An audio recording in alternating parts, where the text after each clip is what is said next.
Hello, Facebook Live. It is Monday, and as I said, every Monday your girl goes live on her business Facebook. And today, so much to talk about. So last week I spoke to you guys about self-abandoning and why it is that we self-abandon, and I just wanted to continue with that topic today. I hope that as you watch the replay with those videos, if you come on my lives, I'm really enjoying just sharing my knowledge, sharing my personal experiences with you on these lives. And yeah, I hope they are super helpful. And I just thought for today to just continue a little bit on the topic I touched on last week. If you want to know, you can always go watch the replay. These lives are not long at all. You can just do it in 10 minutes, learn what you learn, and I really want to encourage you to put it into practice. You know, I was one of those people who would say self-help books don't help, and that was because I wasn't applying anything that I was learning from those self-help books, right? I was just reading to read, and I was feeling that nothing was changing because I wasn't doing anything with the information.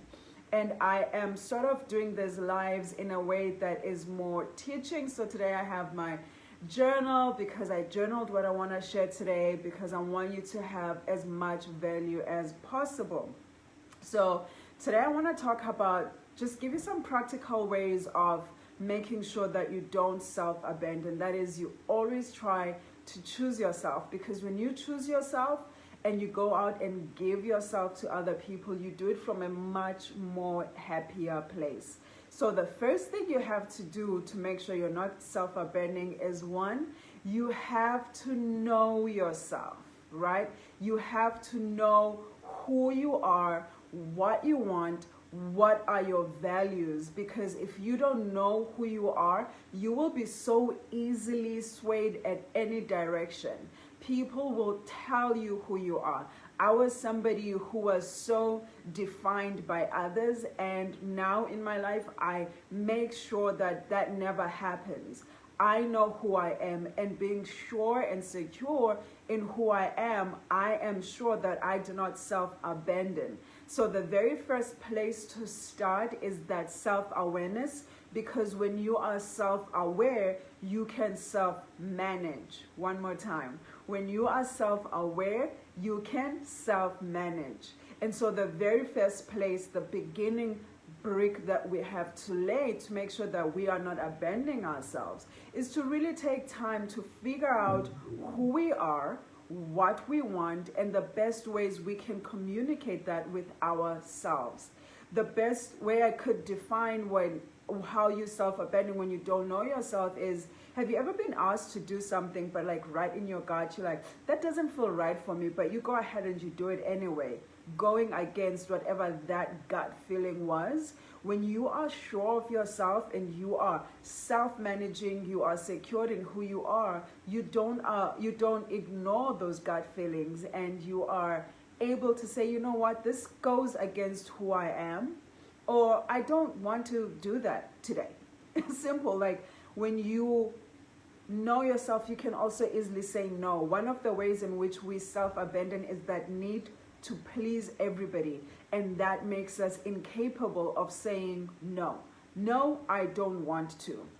Okay, so that's the best place. And when you are self-aware, you can also set boundaries with people. One of the ways that I've realized for me personally, in ways that were important to not self-abandon, was to set boundaries. Once I was clear on who I was, I could then communicate that with other people, right?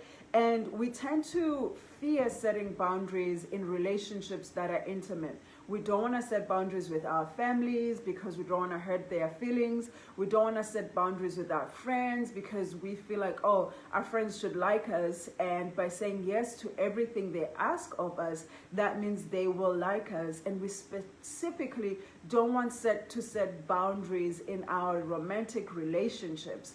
But what I have learned is that when you set boundaries in all these different types, it actually creates a healthier environment where everybody is heard and felt and understood, right? So when I have boundaries and my boundaries are clear, very clear boundaries, then I set myself up for, hey, that is not, I told you that this is not what I want, and I would really like it if you respect it.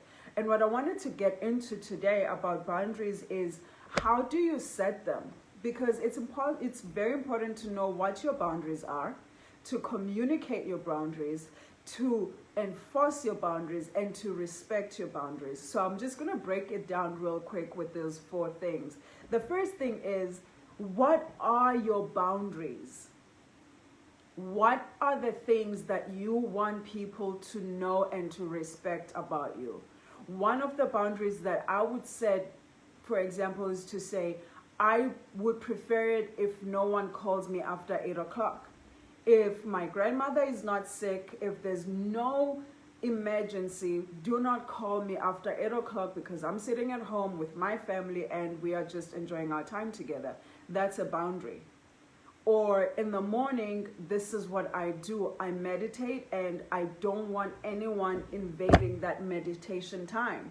That is a boundary that you have to set with the people. I set with the people around me. So, and then 2, once I know what my boundaries are, I can communicate them with the people in my life. Because if I set boundaries and then not communicate them, I'm the one who's gonna get hurt, because people are not gonna know that those are my boundaries, and it just doesn't make sense. It's these imagined things that I've set in my mind, and I expect people to know without even communicating them, right? Like, how many times do we hurt ourselves by our inability to communicate what we want and desire out of relationships, and we just expect the people that we are in relation with to just know. They're not mind readers. They're not going to just know. So once you've set your boundaries, you have to communicate your boundaries. And the third thing is that you have to enforce your boundaries. So many times when we set boundaries, people are going to try to fuck with them. People are going to say, you can't be serious. No, you have to say, no, this is my boundary. Especially the people closest to us, they will feel hurt. They will feel like, oh, but I'm more important than that. You have to communicate and enforce your boundaries. And sometimes you have to re-communicate. You have to say over and over and over again, hey, I told you I don't do that. I told you I don't like that. I told you I don't take calls at this time. This is my meditation time. I don't want. So sometimes, especially people who know us a certain way, right? People who are very familiar with us, they will try to fuck with our boundaries. And those are the relationships where it's really hard to enforce your boundaries, because you want them to like you, you want them to love you, and so often we define love with people having access to us, even if that access makes us uncomfortable.